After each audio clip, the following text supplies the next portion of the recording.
Kabanata 2131. Yung bastos na si Cameron. Ginamit niya talaga ang account book para kumbansihin si Fabio na magkamag-anak kami ni Manuel. Isang matabang lalaki ang naglakad sa likod ni Donald. Sir, ano ang dapat nating gawin ngayon? Dinampot ni Donald ang baso ng tubig sa mesa at dahan-daang ininom ang tubig, at unti-unting nabaling ang kanyang tingin. Ano pa bang magagawa natin?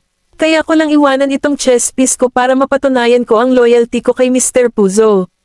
Pagkabalik ni Manuel, naisip pa rin niya na tutulungan siya ni Donald para malutas ang isyo. Gayunpaman, sa hindi inaasahang pagkakataon, bigla siyang nakatanggap ng tawag mula sa hindi kilalang babae. May sinabi sa kanya ang babae, at nagbago ang ekspresyon ng mukha ni Manuel.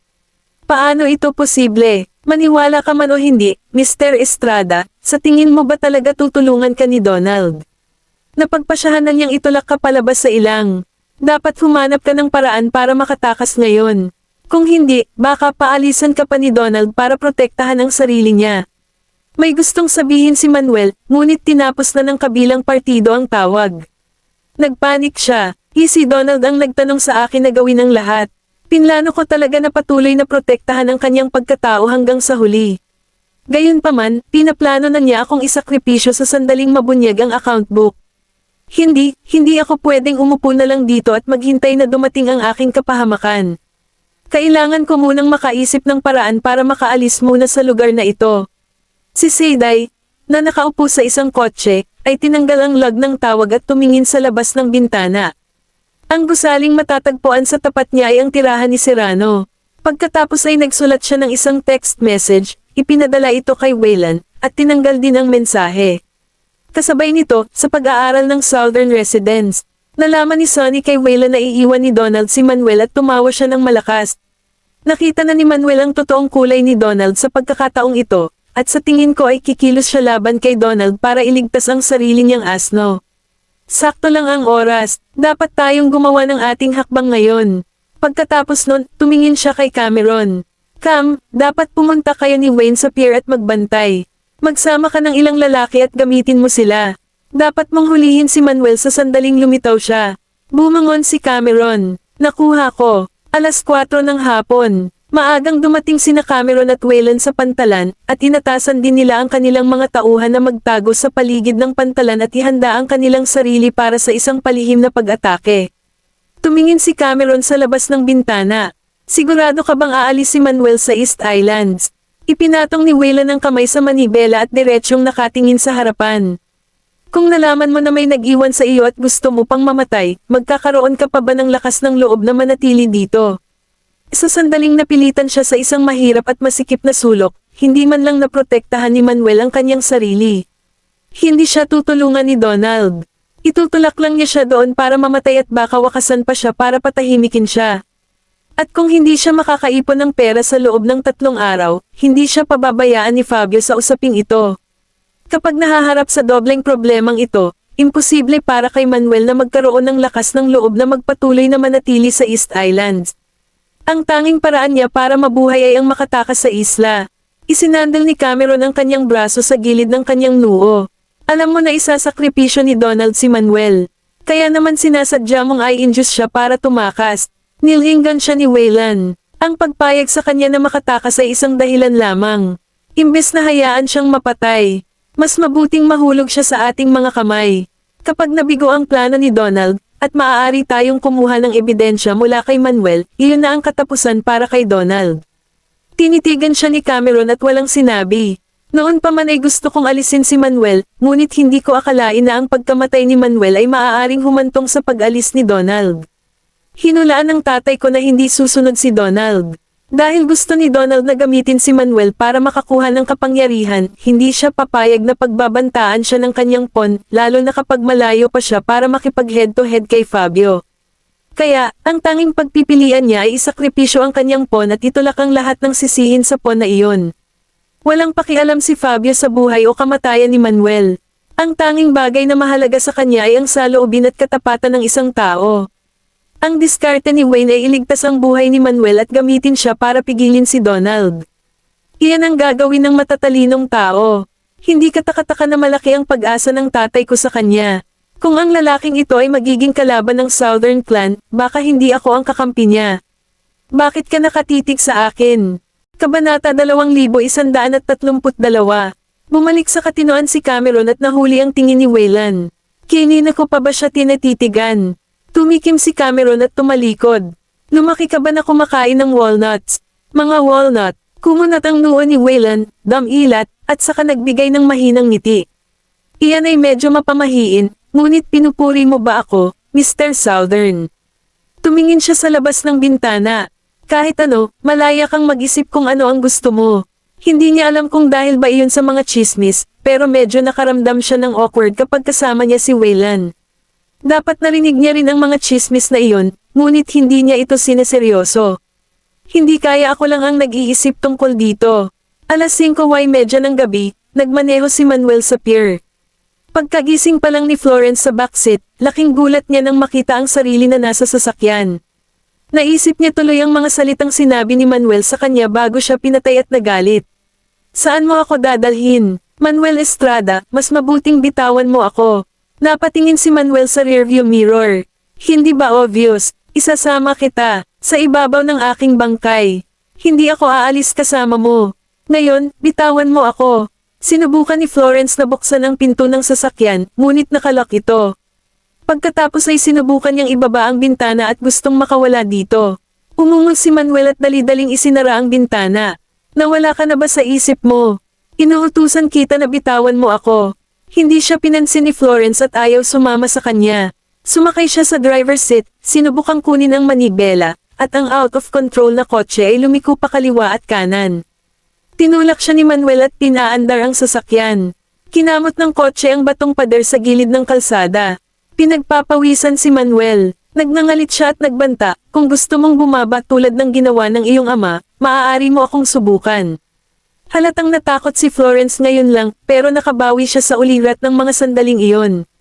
How dare you mention my father in front of me? Akala mo ba wala talaga akong alam sa pagkamatay niya? Ikaw ang pumatay sa tatay ko. Ngumisi si Manuel. Paano kung ako nga talaga? Ginawa ko ito para sa iyo, Miss Serrano. I'd advise you na huwag akong minus ngayon. Kung hindi, kakalag ka rin kita sa impyerno kasama ko sa sandaling ito. Natulala si Florence. Ayaw niyang mamatay pero ayaw din niyang kunin. May naisip siya, kinuha ang kanyang telepono, at palihim na nagpadala ng mensahe kay Donald. Nang makitang nagtatype siya sa kanyang telepono, kinuha ni Manuel ang kanyang telepono, at nang makita niya ang text message na ipinadala nito, agad na lumabo ang ekspresyon nito. Ang lakas ng loob mong ibunyag ang aking kinaroroonan. Hindi alam ni Florence ang relasyon ni na Donald at Manuel, kaya ipinagmalaki niya ang kanyang ginawa. Ano naman kung suwayan kita? Minsang sinabi sa akin ni Mr. Donald na kaya kong humingi ng tulong sa kanya tuwing may gagawin ka sa akin. Sinabi niya na tiyak na tutulungan niya ako. Sa tingin mo ba ay makokontrol mo ako dahil lang sa nakuha mo ang autoridad sa The Serpents? Panaginip ka pa. Biglang kinilig si Manuel at hinigpitan ng hawak sa manibela. May bigla siyang na-realize tapos tumawa siya ng malakas na parabang nawalan na siya ng malay. Kaya ito na, matagal na siyang nagbabantay sa akin.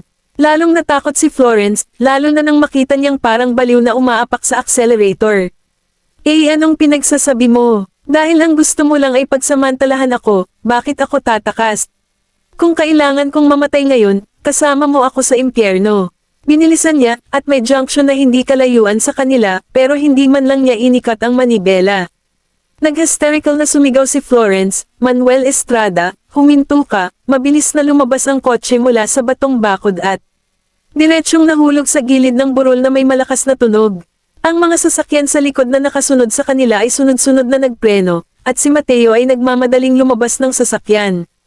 Miss Serrano, sa sandaling matanggap ni Waylan ang tawag, mabilis siyang nagmaneho patungo sa pinangyarihan ng aksidente, na hinarang ng lokal na pulisya. Binuksan ni Cameron ang pinto ng kotse at lumabas, nakita lang na nagpadala ang pulis ng crane para iligtas ang sobrang deformed na kotse. Kasabay nito, nagdala din sila ng isang bangkay na itinapon sa labas ng kotse nang bumaba ito mula sa gilid ng burol. Ito ay si Florence. Kabanata 2133. Dinala ni Mateo ang ilan sa mga miyembro mula sa The Serpents kasama niya at naghintay sa gilid ng blockade ng pulisya. Ang kanyang ekspresyon ay tila labis na nalungkot nang makita ang mga katawan. Kumunat ang noo ni Cameron. Hinatak pa ni Manuel si Florence. Natahimik si Waylan. Walang nakakaalam kung ano ang tumatakbo sa isip niya sa mga sandaling ito. Natanggap ni Donald ang balita ng aksidente ni Manuel at Florence.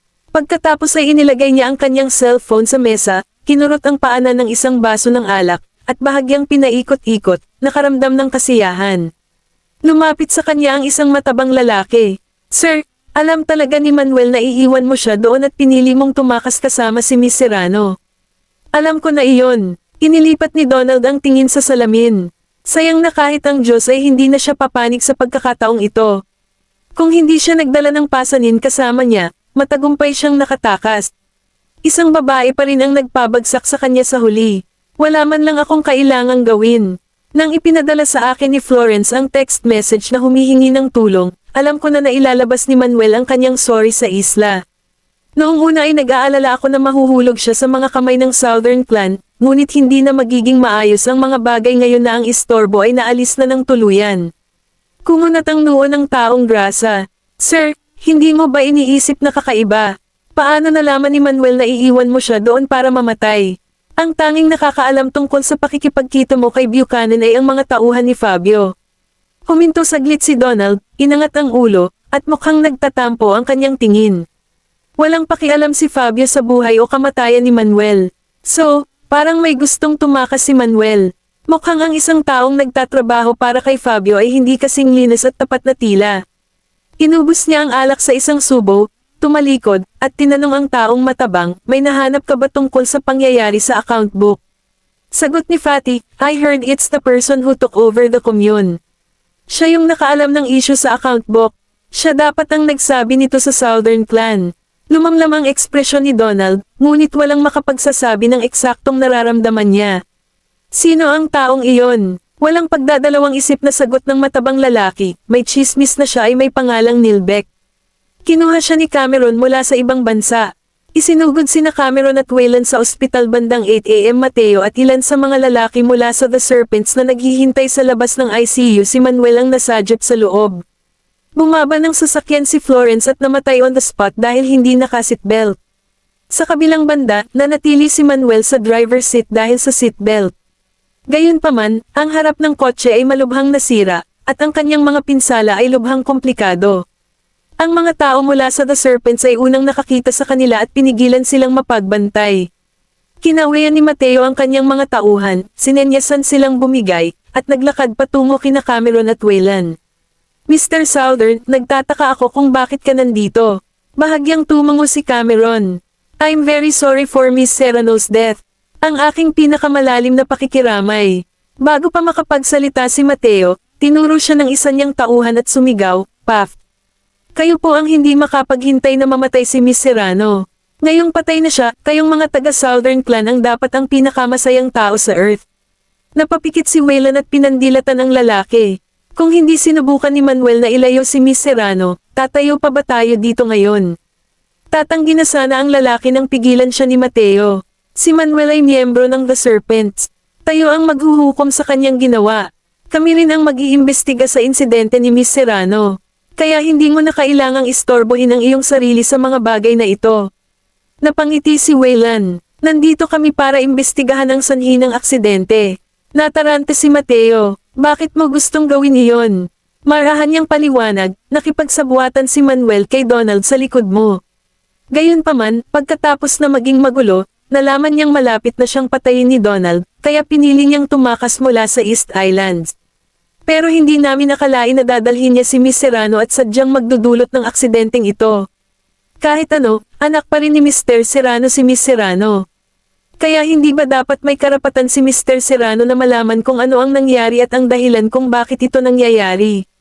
Napakagat ng lobby si Mateo at hindi umimik kahit isang salita. Alam niyang buhay pa si Joaquin. Alam din niyang ang nangyari kay Joaquin ay kagagawa ni Manuel at nakipagsabuatan si Manuel kay Donald. Kabanata 2134. Ngayong patay na si Florence at iniligtas pa si Manuel sa ICU, nanatili si Mateo sa labas ng Operation Theater, baka sakaling may mangyari. Kung dito mamamatay si Manuel, tuluyan ng ililibing ang katotohanan. Sa oras na ito, naka-off ang pulang bombilya sa ibabaw ng pinto ng operating theater habang umiilaw ang berdeng ilaw. Lumabas ang doktor sa operating theater, at agad na tumayo si Mateo at humakbang. "Doktor, kumusta ang pasyente?" Hinubad ng doktor ang kanyang maskara, at ang kanyang ekspresyon ay mukhang nalulungkot. "Pasensya na po, ginawa namin ang lahat sa aming kakayahan." Nagulat si Mateo, at hinawakan niya sa balikat ang doktor. "Ano ang ibig mong sabihin na ginawa mo ang lahat ng posible? Sinasabi mo ba sa akin na para sa kanya ito?" Emosyonal siya, ngunit nasanay na ang doktor sa ganoong reaksyon. Mahinahon lang niyang naipaliwanag sa kanya ang kalagayan ni Manuel, "He's been too badly injured." Ang kanyang mga organo ay nadurog lahat ng mga puwersang panlabas, at siya ay dumudugo ng husto. Nabigla na siya nang ipadala siya sa ospital. "Sinubukan namin ang aming makakaya upang iligtas siya, ngunit may limitasyon din ang magagawa namin, pasensya na." Napaatras si Mateo, at agad siyang nahuli at ay nalalayan ng mga tao sa likuran niya. Kumunat ang noo ni Cameron at hindi umimik. Sa pagtatapos ng araw, ang ospital ay nagbigay ng sertipiko ng kamatayan. Matapos kumpirmahin ang pagkamatay ni Manuel, lumabas ng ospital sina Cameron at Waylan. Huminto siya sa harap ng sasakyan at huminga ng malalim. "Talagang lampas sa inaasahan ko ang pagkamatay ni Manuel. Dahil dyan, nawalan lang kami ng aming huling saksi. Nagstay kami sa pier dahil hintayin na lang namin na dumating si Manuel, pero sinong makakaalam na ang ganitong aksidente ay magaganap sa gitna ng lahat. Ngayong patay na si Manuel, tuluyan ang nawala ang banta ni Donald." Ito ang unang pagkakataon na nakadama ng ganoong pagkadismaya si Cameron. Napatingin si Wayland sa kanya. "Kunin muna natin ang mga recording mula sa dashcam ng sasakyan. At least, alamin muna natin ang dahilan kung bakit nangyari ang aksidente." Tumango si Cameron. "Mukhang ito na lang ang magagawa natin ngayon." Dumating sina Cameron at Wayland sa presinto. Nagkataong may malapit na koneksyon kay Sonny ang mga pulis na humawak sa aksidente at pumayag silang tingnan ang mga recording ng dashcam. Tumayo sina Cameron at Wayland sa harap ng computer at pinanood ang footage na naitala bago nangyari ang aksidente. Makikitang hinawakan ni Florence ang manibela mula kay Manuel, at nagkaroon ng kaunting aberya sa footage sa loob ng 1 segundo. Nilakasan ni Cameron ang volume at narinig niya ang kanilang pag-uusap. "Kung gusto mong bumaba tulad ng ginawa ng iyong ama, maaari mo akong subukan. How dare you mention my father in front of me? Akala mo ba wala talaga akong alam sa pagkamatay niya? Ikaw ang pumatay sa tatay ko. Paano kung ako nga talaga? Ginawa ko ito para sa iyo, Miss Serrano. I'd advise you na huwag akong minus ngayon. Kung hindi, kakalag ka rin kita sa impyerno kasama ko sa sandaling ito." Nang makita ni Cameron ang nangyari sa screen at marinig ang usapan, hindi maiwasang lumabo ang kanyang tingin. Kaagad pagkatapos, biglang inagaw ni Manuel sa kanya ang cellphone ni Florence. "How dare you reveal my whereabouts? Ano naman kung suwayan kita? Minsang sinabi sa akin ni Mr. Donald na kaya kong humingi ng tulong sa kanya tuwing may gagawin ka sa akin. Sinabi niya na tiyak na tutulungan niya ako. Sa tingin mo ba ay makokontrol mo ako dahil lang sa nakuha mo ang autoridad sa The Serpents? Panaginip ka pa." Tawa ng tawa si Manuel. "So ito na, matagal na siyang nagbabantay sa akin. Dahil ang gusto mo lang ay pagsamantalahan ako, kung gayon bakit ako tatakas? Kung kailangan kong mamatay ngayon, kasama mo ako sa impyerno." "Manuel Estrada, tumigil ka." Ang huling sandali ng video ay nagpakita ng eksena ng pagbilis ng kotse, at ang eksena ay biglang huminto pagkatapos ng malaking impact. Tumalikod si Cameron at lumabas ng kwarto. Mabagal na humandar ang sasakyan patungo sa Southern Residence. Si Cameron, nakaupo sa front passenger seat, ay itinukod ang kanyang kamay sa gilid ng kanyang noo habang nakatingin sa labas ng bintana. Hindi siya umimik kahit isang salita mula nang makapasok siya sa sasakyan. Sinulyapan siya ni Wayland at binasag ang katahimikan. "Sa tingin mo ba nakakaawa ito? Sa tingin ko lang ito ay katawa-tawa." Gumalaw ang mga mata ni Cameron, at mukhang kalmado ang kanyang ekspresyon. Muli niyang binawi ang tingin at sumandal sa upuan. Kung hindi pinasigla ni Florence si Manuel kay Donald, hindi naisip ni Manuel na mamatay kasama siya.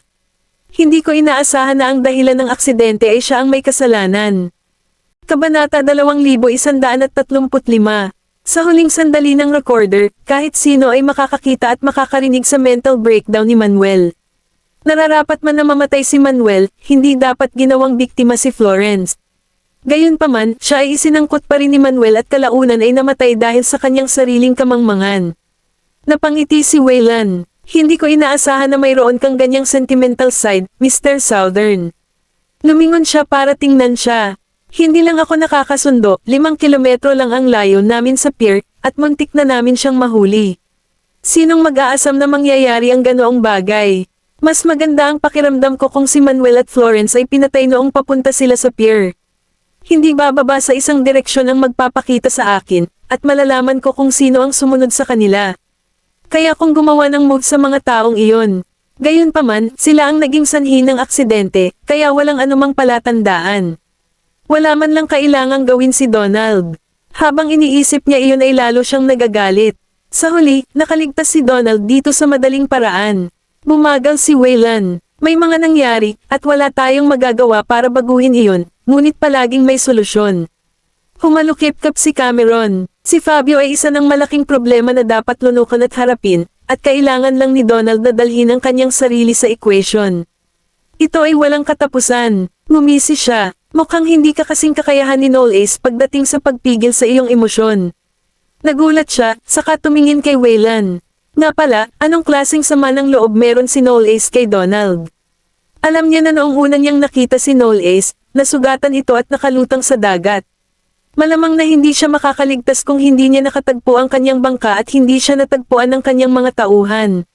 Noong una ay gusto niyang manatili sa East Islands dahil gusto niyang hanapin ang isang taong tinatawag na Donald. Makikitang umiral ang poot sa pagitan nila ni Donald. Hinawakan ni Waylan ang manibela at tumingin sa harapan. Nakulong si Donald dahil kay Noel Ace, ngunit sa kasamaang palad, nakatakas siya sa bilangguan 2 taon na ang nakakaraan. Si Donald ay isang taong hindi titigil maliban kung naabot niya ang kanyang layunin, at siya ay isang taong gagantay sa mga taong nagkasala sa kanya. At kasal na si Daisy kay Noel Ace, kaya kung hindi niya tuluyang maalis si Donald, malalagay din sa panganib si Daisy. Ay nalalaya ni Cameron ang gilid ng kanyang noo sa kanyang kamay at itinukod ang kanyang siko sa bintana ng sasakyan. Ginagawa niya pala lahat ito para kay Daisy.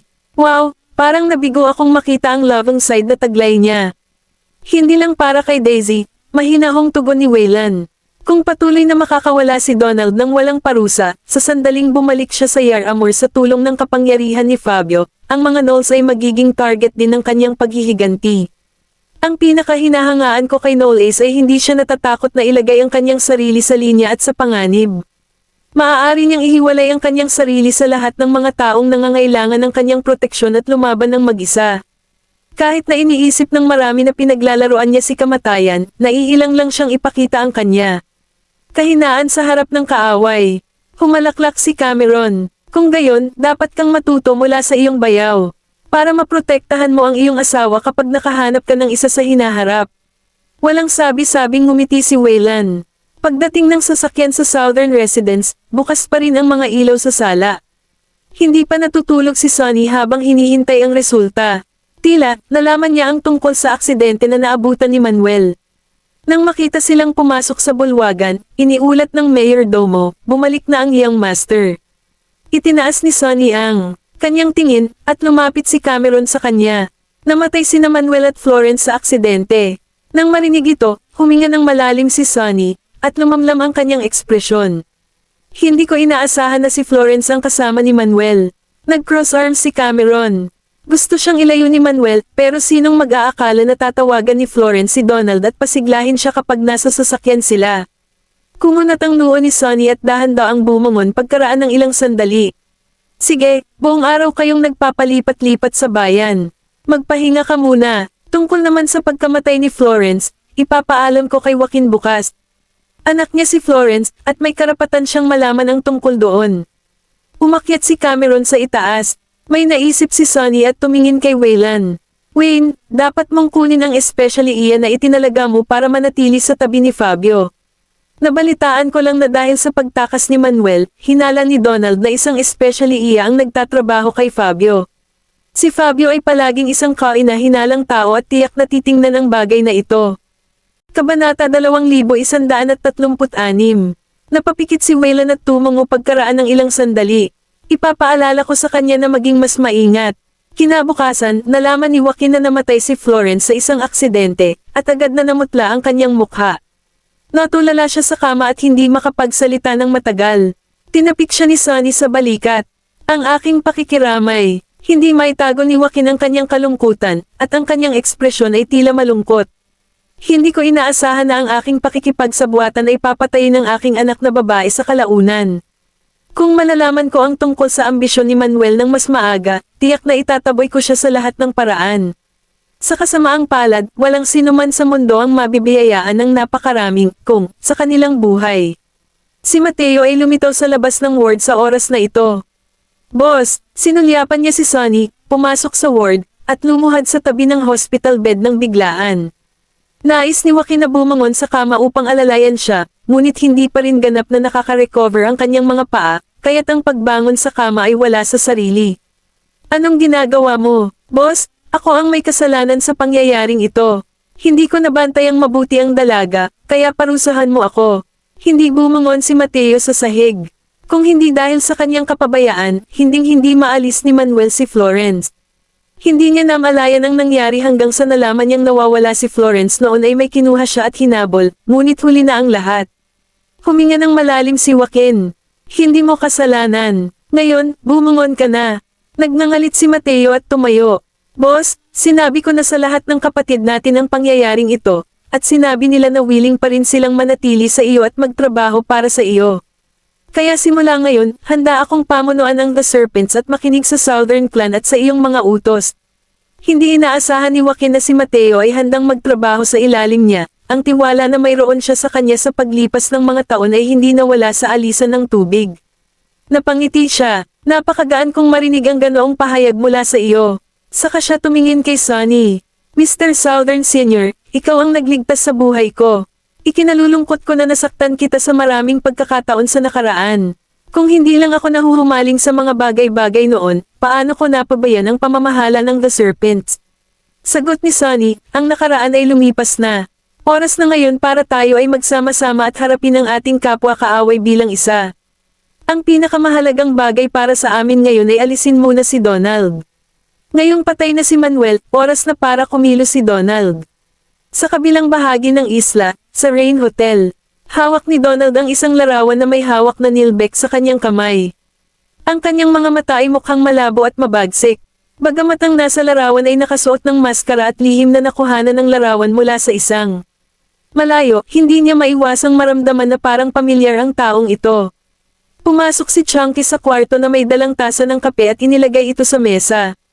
Sir, sinimulan na ni Fabio ang palihim na pag-iimbestiga sa mga taong nagtatrabaho sa kanya. Ituturing kang pinakamalaking contributor kung talagang may especially iya.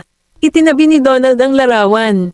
Talagang tutulungan ko si Manuel na makarating sa posisyon na ito para makontrol ko siya ng palihim at makuha niya ang tulong ni Fabio para sa akin. Sa kasamaang palad, may isang tao na dapat sumire sa plano ko. Napatingin si Chunky sa taong nasa litrato. Kailangan mo ba akong paalisan siya? Hindi na kailangang gawin iyon. Itinaas ni Donald ang kanyang tingin at matamlay na sinabi, kung ang taong ito ay si Noel A. Snolls, haharapin ko siya ng personal. Tumayo siya, pumunta sa bintana, at dumungaw sa bintana. Magpadala lang ng isang tao doon upang bantayan ang The Commune. Tumango si Chunky. Oo, sir. Tumalikod na siya at lumabas ng study.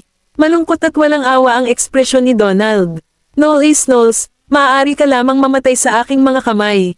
Pagkabalik ni Mateo mula sa ospital, inilikas niya ang mga miyembro ng The Serpents mula sa teritoryo ni Fabio, kung saan kailangan niyang labanan ang ilan sa mga tauhan ni Fabio.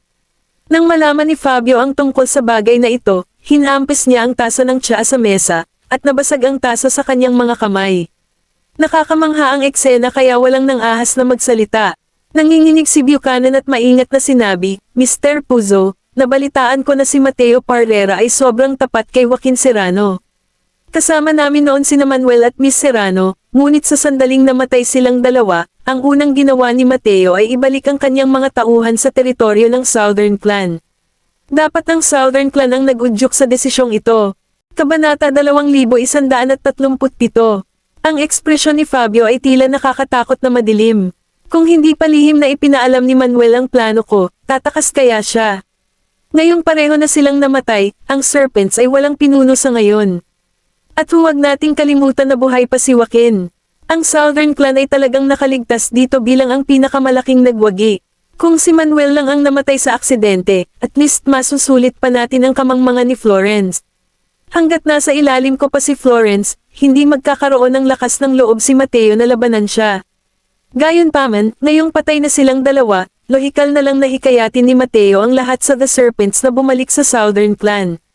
At kung walang sino mang magkokontrol, mas magiging mahirap para sa akin na harapin ang Southern Clan. Tumingin si Buchanan sa kanya. Mayroon ba talagang mali sa mga lalaking nagtatrabaho sa ilalim natin? Kung hindi, paano nangunguna ang Southern Clan sa lahat? Pagkatapos ng maikling sandali ng katahimikan, tumitig si Fabio sa mesa, nakasimangot, at nagutos, tingnan mo ang background ng lahat ng mga taong nagtatrabaho sa Park and Chamber of Commerce. Mas gugustuhin kong ibagsak ang 100 ng hindi sinasadya kaysa bitawan ng isang tao. Napalunok ng laway si Buchanan. Siyempre, aalamin ko talaga kung sino ang especially iya. Pagkaalis ni Buchanan, pumasok si Gail sa study. Sir, pinunasan ni Fabio ng panyo ang dagwang palad niya. Mayroon akong especially iya na nagtatrabaho sa ilalim ko sa aking teritoryo. May alam ka ba tungkol dyan? Maagang nakatanggap ng balita si Gail, kaya hindi nagbago ang kanyang ekspresyon. Alam niyang napakagaling ni Fabio na tuksuhin ang kanyang mga tauhan. Kung nagdududa ka sa akin, I'm willing to accept any investigation that you gustong isagawa sa akin. Tatanggapin ko ang anumang parusa kung may nakita kang mali sa pamamagitan ng investigasyon. Huminto siya at tumingin sa taas kay Gail. Nagdududa siya kay Gail. Tutal, si Gail ay ipinakilala sa kanya ng taong iyon, at 1 buwan pa lang itong nagtatrabaho sa kanya. Ngunit nang makita niyang kalmado siyang harapin ng mga pagdududa, medyo pinawi ni Fabio ang kanyang pagdududa tungkol sa kanya. Ipinakilala ka ni Huntley sa akin, at naniniwala ako sa kanya. Si Huntley ang pinuno ng Orion Underground Chamber of Commerce at kilala ang maraming politiko. Talagang hindi mapag-aalinlanganan ni Fabio ang taong ipinakilala niya sa kanya. Bilang karagdagan, si Huntley ay walang koneksyon sa Southern Clan, kaya ang taong ipinakilala niya ay walang dahilan upang tumulong sa Southern Clan. Tumayo siya, lumapit kay Gail, at inilagay ang kamay sa balikat nito. Gayunpaman, gusto ko pa ring subukan ang iyong katapatan. Papatayin mo si Mateo Parrera at dalhin ang ulo niya sa akin. Nilagpasan niya si Gail at lumabas ng study. Mariing ibinuka ni Gail ang kanyang mga lobby, at tila malamig at mahigpit ang kanyang tingin. Kasabay nito, ilang araw nang hindi lumalabas si Cameron mula noong gabing iyon. Bukod sa pagbaba para sa kanyang pagkain, madalas siyang manatili sa kanyang silid. Itinulak ni Daisy ang pinto ng kwarto niya at nakita niyang nakaupo si Cameron sa bay window na nakatingin sa labas ng bintana. Parang bad mood siya, kaya naman nilinggan ni Daisy ang silid at naglakad. Cameron, nakabawi si Cameron sa kanyang ulirat at nilinggan siya. Okay na ba ang lahat? Umupo siya at sinabi, nakikita kong ilang araw ka nang hindi lumalabas ng mansyon. Alam ko kasi na hindi ka nakakasundo sa katotohanang hindi mo nahuli ng buhay si Manuel, pero nangyari na ang mga bagay-bagay. Ang magagawa mo lang ngayon ay mag-isip ng iba pang paraan sa paligid nito, hindi ba? Nagulat si Cameron ng ilang segundo at saka humagalpak ng tawa. Nakakaaliw ka ba? Ako, maaari mong tanggapin ito, bilang isang oo mula sa akin. Ibinaba ni Daisy ang kanyang tingin. Pagkasabi nito ay inangat niya ang kanyang ulo at nagbigay ng malawak na ngiti. Gusto mo bang sumama sa akin sa pamimili? Natigilan siya. Shopping. Hinayla siya ni Daisy. Kung masama ang loob mo, dapat kang lumabas para mag-shopping. Babayaran ko lahat ng bibilhin mo ngayon. Hindi naman big deal. Para siyang walang magawa. Ako ang batang tagapagmana ng Timog, at gusto mo akong mamili at bumili ng mga gamit. Pinutol siya ni Daisy. Pwede kang magpalit ng damit pambabae mo palagi. Nagulat si Cameron kay Daisy. Seryoso ka ba? Custom niyang magpalit ako ng pambabae kong damit at sumama sa kanya sa pamimili. Tinulak siya ni Daisy papasok sa kanyang dressing room at sinabing, anyway, walang makakakilala sa iyo sa suot mong pambabae, kaya take it as a change in your identity. Mamimili kami para sa libangan sa halip na manatili sa bahay na nakasimangot sa isang insidenteng lumipas na. Binuksan ni Daisy ang wardrobe para sa kanya. Ang panlabas na layer ng wardrobe ay karaniwang binubuo ng lahat ng mga damit ng lalaki at ang panloob na layer ay puno ng mga damit ng kababaihan. Siya ay pipi sa pag-aalala na si Cameron ay walang damit na pambabae na matitira. Nakataas ang kilay niya habang nakangisi. You wear them yourself from time to time din, huwag. Ikaw. Kabanata 2138. Nahiya si Cameron at inilayo ang mukha. Babae ako. Ano bang masama kung magsusuot ako ng damit pambabae kapag walang tao? Tumawa si Daisy. Kung gayon dapat mong isuot ang mga ito.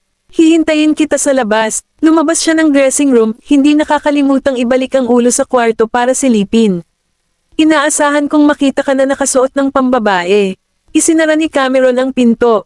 Lumabas ka. Makalipas ang 15 minuto, nagpalit ng damit si Cameron at lumabas ng dressing room. Nakasuot siya ng maluwag, mahaba, light tortilla long sleeve blouse na may maong shorts. Ang laylayan ng blouse ay sapat na ang haba upang takpan ng pantalon na naglalantad ng isang pares ng mahaba, maayos na proporsyon, payat na mga binti, isang pares ng laced mid-tube na medyas, at puting sneakers. Ang pangkalahatang hitsura ay mukhang napakaswal at bata. Lumapit si Daisy sa kanya at tinignan siya ng malapitan. Akala ko kasi ang alam mo lang kung paano ay match ang damit ng mga lalaki mo. Hinailan ni Cameron paatras ang kanyang mahabang buhok. Ano ang hitsura ko? Inangat ni Daisy ang ulo at tumungo habang kinukurot ang baba. Hindi naman masama. Ilang taon nang nasa industriya ng entertainment si Daisy at malapit na siyang nakikipag-ugnayan sa industriya ng fashion at kagandahan. Si Cameron ay may kahanga-hangang figure at proporsyon ng katawan. Ang kanyang mga tampok sa mukha ay mukhang napakalalim at nililok, at siya ay may napakaringgal na ugali, na kung kaya't siya ay mukhang pambihirang cool at kaakit-akit sa mga damit ng lalaki at kaakit-akit sa mga damit na pambabae. Ipinulupot niya ang kanyang mga braso sa braso ni Cameron. Tara na, oras na ng pamimili. Kinuha ni Cameron ang isang takip mula sa stand, isinuot ito, at naglakad pababa kasama si Daisy. Nagkataon lang na tumakbo sila sa butler na naglalakad palabas ng kusina nang bumaba sila. Napatulala ang mayordomo. Young master. Idiniin ni Cameron ang kanyang hintuturo sa kanyang mga lobby, sinenyasan ng mayordomo na tumahimik, at nagmamadaling kinaladkad si Daisy palabas ng sala nang walang ibang nakapansin sa kanila. Iniwasan ng dalawa ang mga katulong at dirdiretsong lumabas ng courtyard.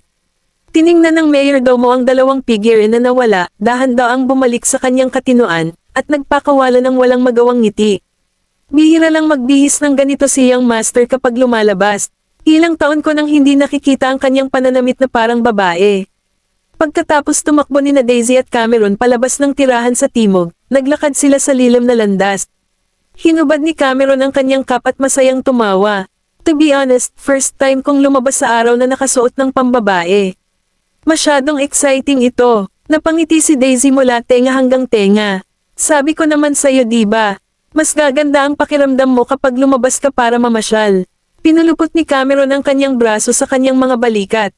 Hindi ako makikipagtalo dyan, pero hayaan mo akong linawin ang sarili ko ngayon.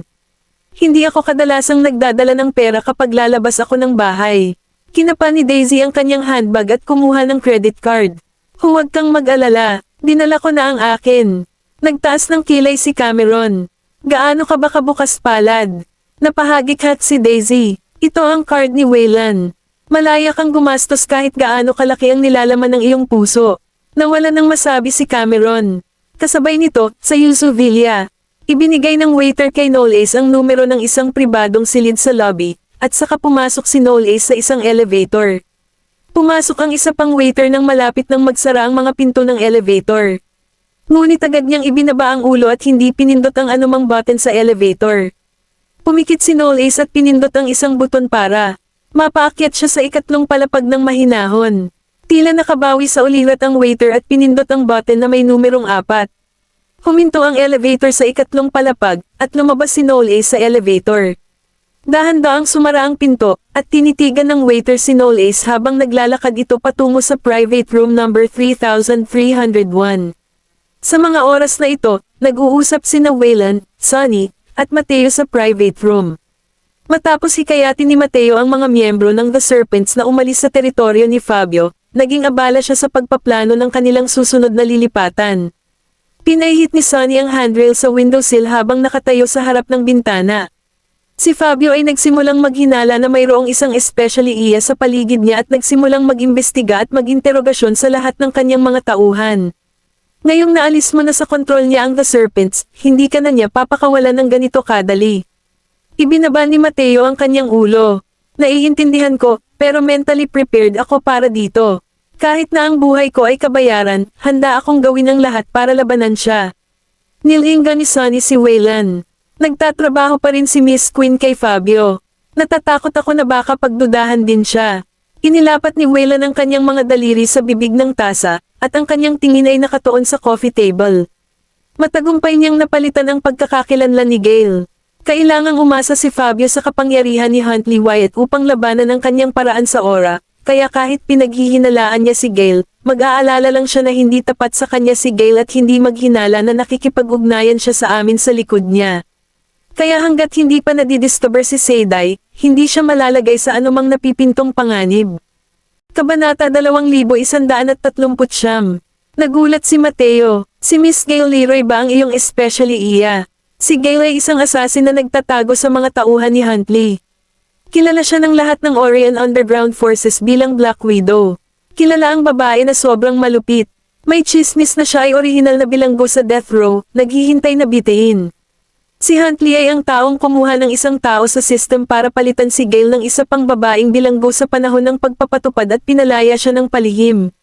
Si Huntley ay palaging napakalinis at dalisay sa hitsura, at nakipag-ugnayan siya sa maraming politiko dahil lamang kay Gale ang nagdusa sa kanyang mga kamay para sa kanya. Inangat ni Waylan ang kanyang tingin at ngumisi. Nakuha ko lang ang isang tao na pumalit sa pagkakakilanlan ni Gale.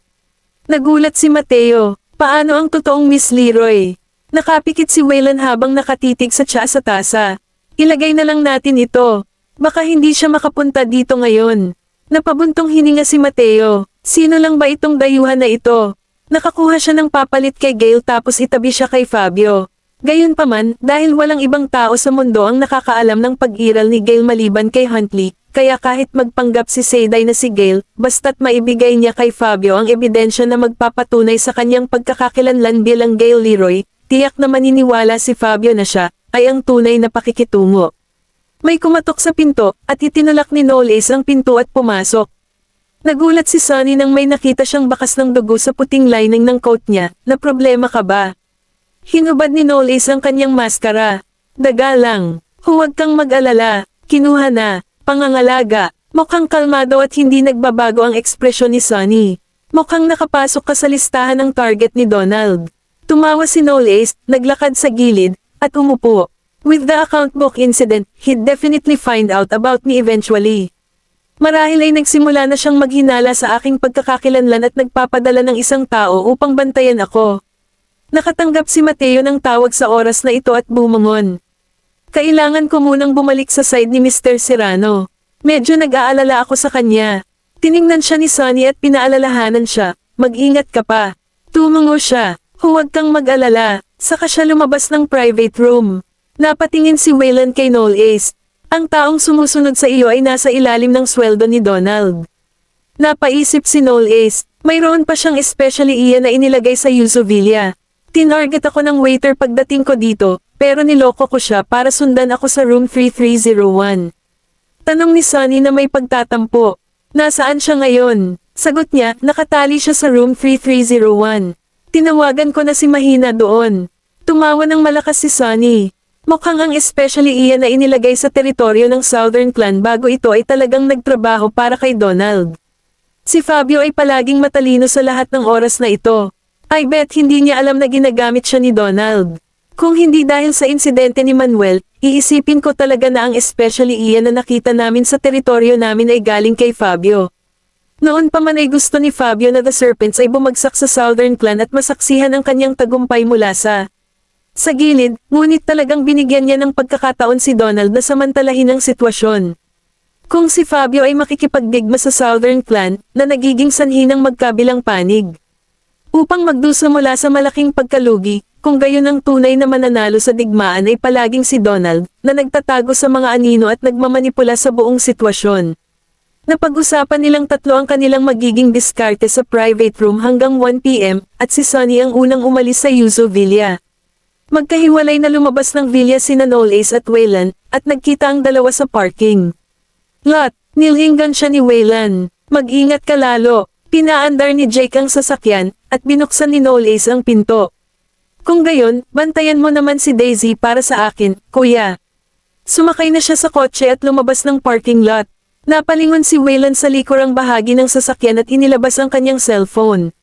Marami ng text message prompt mula kanina, ngunit hindi niya na-check ang alinman sa mga iyon.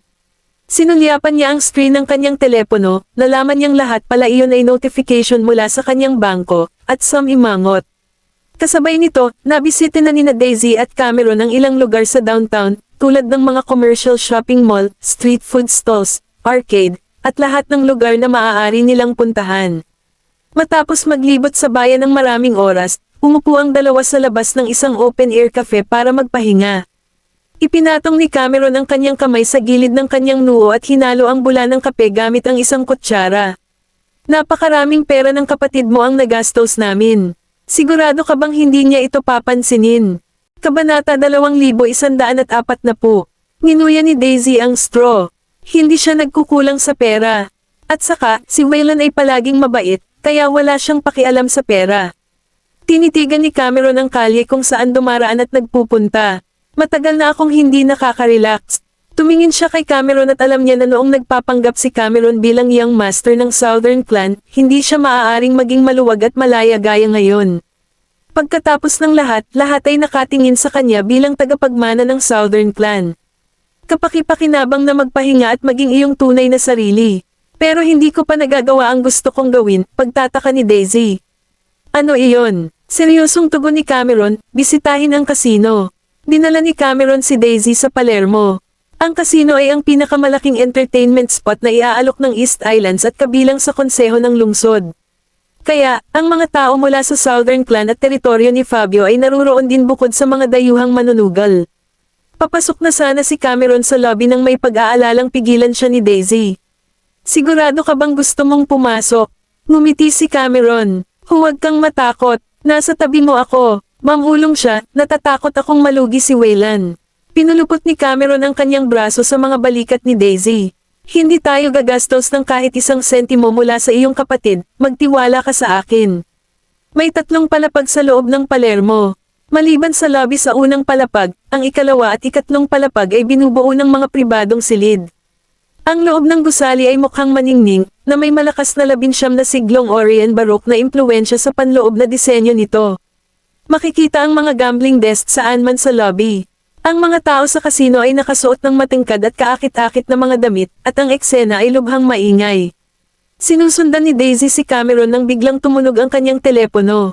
Inilabas niya ang kanyang cellphone, nakita ang caller ID, at nanginginig. Ito ay Waylon. Kinuha niya ang kanyang cellphone, nakipag-away sa maingay na mga tao, at pumunta sa koridor para sagutin ang telepono. Waylon. Nakahawak si Waylon sa manibela at pabalik na. Lumabas ka ba? Hindi ito ng ahas na itago ni Daisy.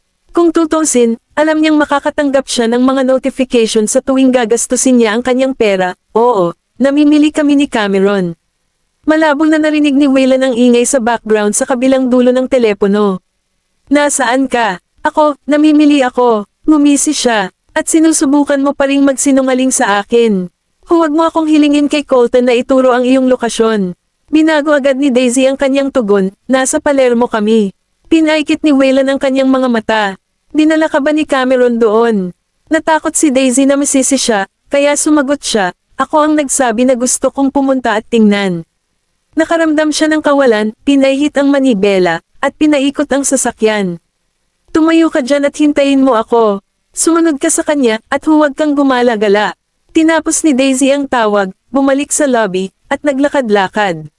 Hindi nagtagal, nakita niya si Cameron sa isa sa mga mesa ng pagsusugal.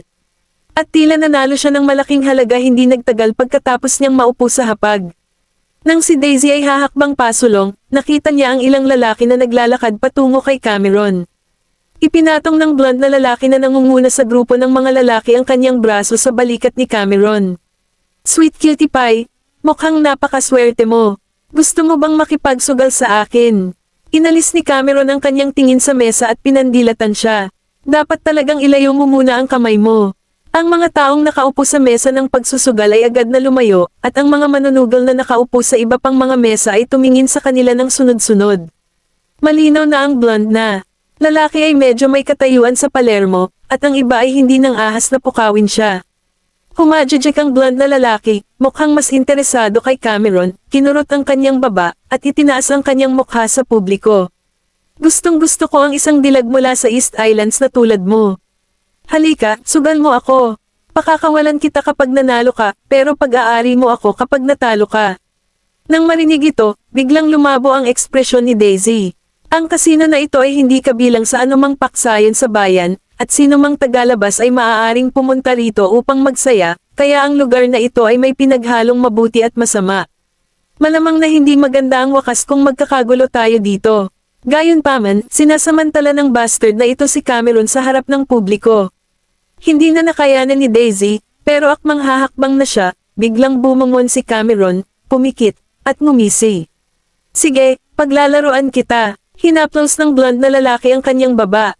Nis, gusto ko.